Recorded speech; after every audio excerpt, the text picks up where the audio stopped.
Just to settle this question, magpapapras ko na ako Tito Boy Abonda. Kukunin kitang host pag nag-announce na po ako officially kung sino ang aking makakapartner. Ito ang pangako ni Alden Richards sa Fast Talk TV host. Ang aktor ang ka-one-on-one interview ng King of Talk sa Friday episode ng programa niyang Fast Talk with Boy Abonda at natanong nga kung kumusta ang kanyang love life ngayon. Ito rin ang madalas na tanong kay Alden lalo't nakikitang masyado silang malapit ng leading-lady niyang si Catherine Bernardo sa pelikulang Hello Love Again na sinushoot ngayon sa Canada under Direk Cathy Garcia Sampana, produce ng Star Cinema at GMA Films.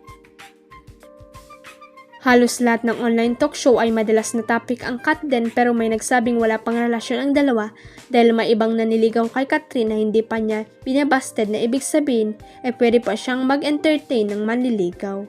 Anyway, sa 2-minute fast talk ay pinili ni Alden ang magka-girlfriend kaysa magkaroon ng pera at more time for dates. Mukhang kasundo na ng kapuso actress na si Kailyn Alcantara ang pamilya ng basketball player na si Kobe Paras. Ito ay matapos kumalat ang TikTok video na makikitang nakabanding ni Kailyn ang ama ni Kobe na si Benji at ang kapatid nito na si Andre, kasama ang non-showbiz girlfriend na si Hannah Escales. Sa viral video na ibinandera ng TikTok user na si @papi16.16 mapapanood na parang bumisita sa isang opisina ang apat na kung saan ay pinagkaguluhan sila ng ilang empleyado upang makapagpa-picture. Nagip din sa isang clip na sweet sina Kailyn at Kobe na inaayos pa ng una ang buhok ng huli.